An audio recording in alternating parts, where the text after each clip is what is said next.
HyperNet Current was my first ever Nightfall strike and was the primary focus of my second Destiny 2 new player experience video. I can not match the gameplay highlights from back then, but I can finally address the story and the lore. This starts with Nimbus and the words they have for us after Rohan's death. Words that contain baffling character implications, to say the least. Thanks for the drive. When we take on this job, get the augs and everything, the clock starts ticking. 10 years may not seem like a lot, especially to you, but it's well spent. It's worth it. I can't think of a single strider that went before their expiration date. We've got way bigger problems right now.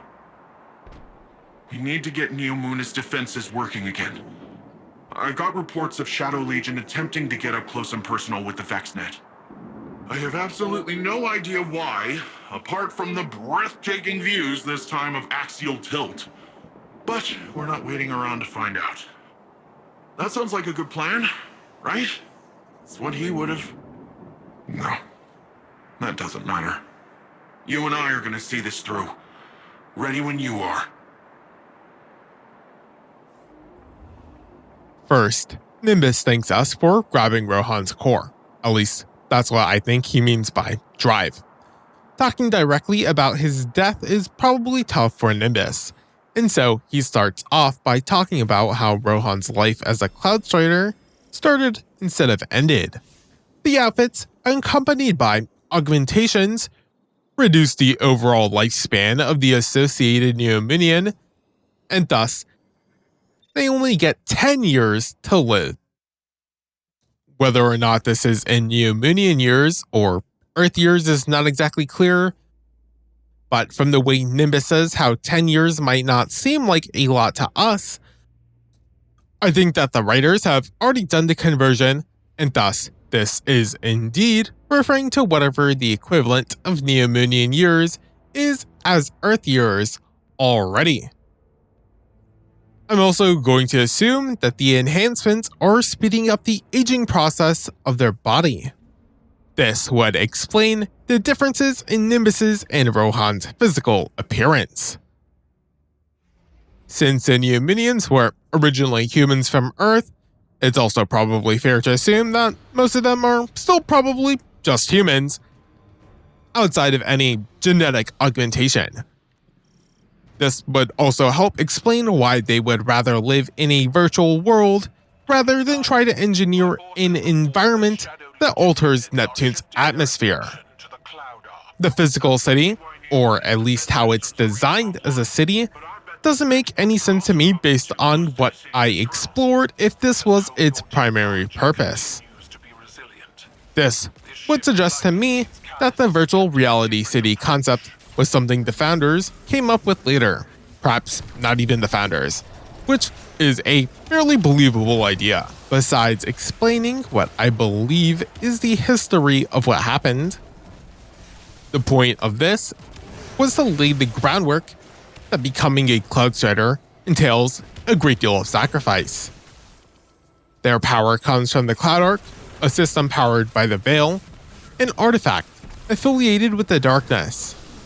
The proposition of having to choose between living a normal Neomunian life or becoming a superhuman for only 10 years is an interesting one, even if you disregard the Neomunian part and apply the superhuman powers to whatever you would imagine a superhero to have in our real world, to make the analogy, apply. I thought about it, and without any problems have come up with an answer. It gets a bit more complicated than just this, though. The fact that the Cloud Arc is required to gain power from the Veil contains some room for thematic exploration. Unlike the Traveler, which voluntarily provides civilizations with power, like Ghost in the case of humanity, the Veil is instead an untapped source of power which needs external tools to harness. In one case, the power granted to us by the Traveler is better through a surface level examination. We gain a connection to the light and in turn are able to wield 3 different elements through different means. Not only that, but our ghost has the ability to resurrect us, which in turn gives us multiple lives against our enemies, who usually only tend to have 1, or in the case of Cloudstriders, even less than that. That's quite the major boon in of itself. Of course, having these powers would be the preferred scenario, as long as the Traveler created a ghost which not only shows you, but then is able to find you. I'm not sure on the exact number, or even a ballpark number, of how many Guardians there are, but just using knowledge based on real life and other works of fiction in the fantasy/space fantasy realm, users of whatever magic system exists tend to be rare among the general population. This percentage only gets smaller and smaller the more skilled an individual becomes. Just think of sports if you need an easy real-world example. So, I assume that Guardians are fairly rare when it comes to humanity as a whole. This means that the prerequisites to becoming a Guardian are 1. Be born. 2. Hope that the Traveler assigned you a ghost. 3. Die. 4. ? 5. Profit, aka resurrect and became a Guardian a countless number of years later, probably when everyone you know, loved and cared for withered away long ago. In any case, it's clear that this isn't really a choice that is within your control. Whether or not it's your fate to become a Guardian lies solely within the light hands of the Traveler. In contrast, getting power from the Veil requires a high level of commitment from whatever species discovers it, but as long as they are technically able, then there does not seem to be any sort of resistance from it. It's important to note that the Veil is powering the Cloud Arc, which powers all of Neomuna, so you don't even need to take on the downsides of becoming a Cloudstrider in order to benefit from it. I'm not sure why only 2 Cloudstriders are allowed to exist at a time, but I do have some thoughts why this is the case. Without delving into any specifics, the first reason for such a restriction, based on the explicit information I know, is obvious. It's due to the reduction in lifespan. Nimbus said that they receive augmentations, and that when they take on this job, the clock starts ticking. So it's probably safe for me to assume that you don't become chosen to become a Cloudstrider when you're just a baby. Instead, this choice is probably saved for after you become an adult. I would also imagine that while anyone could become a Cloudstrider, they might not be a good Cloudstrider. Limiting the role also aids in increasing the prestige of such a position, and so within Neomunian culture, becoming a Cloudstrider and defending the city physically might be a point of pride.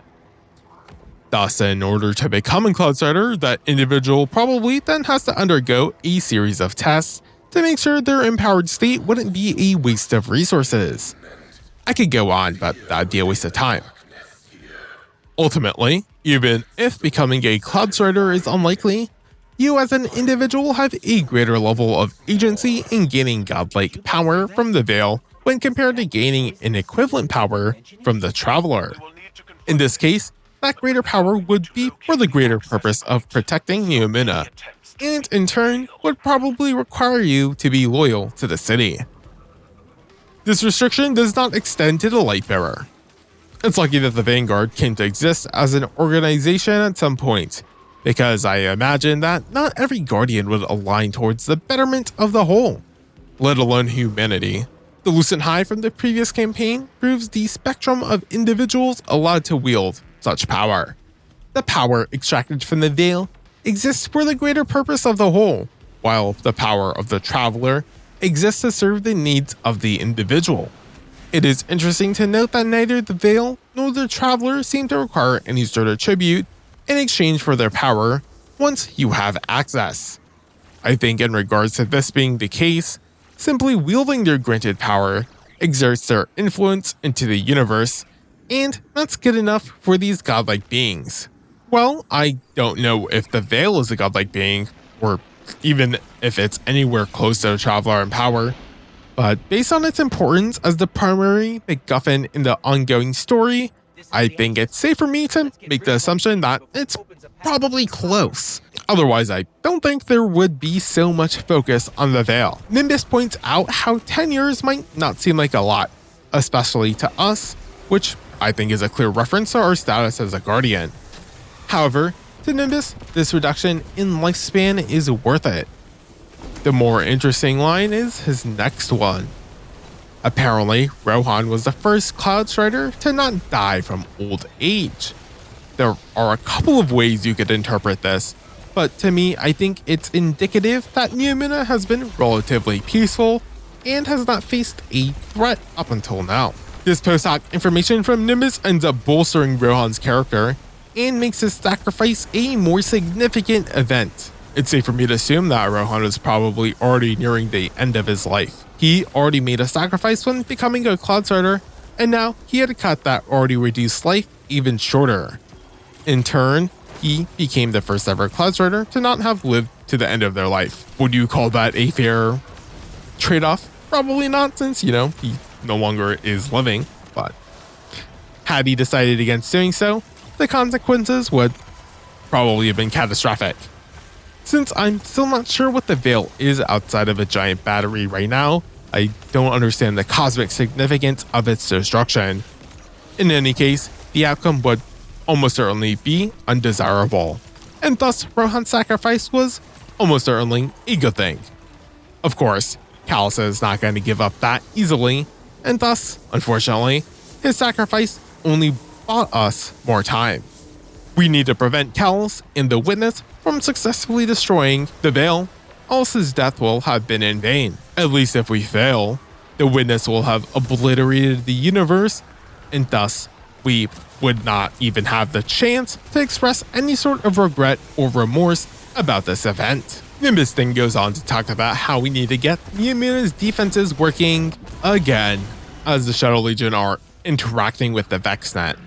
They then say that they have absolutely no idea why they would be doing so. That's pretty unhelpful, especially when the VexNet is probably important in some way that Nimbus should know about. The strike begins. We return to the Strand of Meditation location, defeat Tonic Imprint of Nezarec, enter a Vex Corporal, and defeat the Drifting Mind. Somehow this reboots the Neomunian defense systems. Nezarec makes their presence way more known though, as they actually speak. I'm not gonna lie, the story relevance of the strike is incredibly weak. I don't even know what we did and why we did it. And also super no relation to Rohan, but that's kind of expected since his death was obviously not a foreseen event. Okay, fine, I know that technically the Shadow Legion buddied up with the Vex in order to get to the Veil indirectly. It just might be the fact that this was framed as a strike, that it feels like this was not ever going to be a tenable goal from their end. Once again, us coming here was a waste of our time and abilities. The Neomunian defenses are pretty useless, and the one useful asset killed himself. I also have no idea why they keep on bringing in the Vex as enemies when they haven't affected the plot in any way. The visuals are neat, and I like the blue tint. The gameplay and mechanics overall are good but not great. And that's mainly because the mechanics exist and the overall gameplay of Destiny is good. There's just nothing that stands out aside from the Sparrow section. I think it's an okay gameplay part, but it's rather straightforward now that I've gotten used to how one controls. Overall, the strike was fine, but I feel like a waste of time story-wise. Here's some more Nimbus. Hey, Guardian. I hope you're feeling a little more confident with Strand. Sure sounds like Osiris is.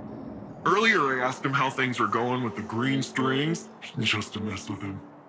But after correcting me, he started explaining more of his theories, in great detail, and a lot of proper nouns got thrown around. So I zoned out for most of it, but he sure sounded excited, and that's what counts. When I tuned back in, he was talking about how you and him still gotta figure out how to actually master Strand. I think Rohan would have agreed, and so do I.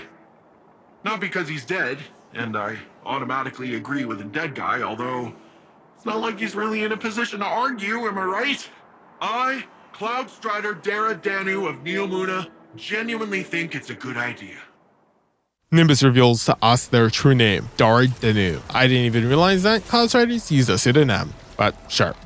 Keitel called us back to discuss a plan in order to stop Callus, but instead, Nimbus and the game wants us to master Strand through some training with Osiris. I wished we focused on Callus with Keitel, especially since she specifically called us here, but alas, here we are, not with Keitel. Training Osiris in order to master Strand at this point in time though makes sense. Strand is how we are able to destroy these paracausal jammers, and is kind of what led to Rohan's death, or our inability to use Strand correctly was what led to his death. If Callus has another radial mass-like object, or anything with related technology, which is pretty likely, we will need Strand almost certainly to deal with it, as Rohan can't sacrifice himself again. I guess Nimbus can, but we only have one Nimbus. With this being the case, my resolution to remove the third and fourth missions grows stronger. Our propensity to build any sort of meaningful connection with new characters is unlikely this late in the story, ignoring my status as a new light, of course. With this being the case, Rohan's death, not being the most emotionally impactful to us, could instead be used to further develop Nimbus's character by using those two now missing missions as, missions to develop Nimbus's character. This would also make the previous training mission not completely useless. I would have also combined mission 4 with this strike and make it 1. So we just had to reboot the system once after Rohan's death in order to accomplish something at the very least. Or at least make the defenses less fake. Like, what defenses? What Neomunian defenses? They don't exist. They don't exist. I would also do a lot of other stuff if I could, but those changes stay within the realm of what I think is possible with the resources presented.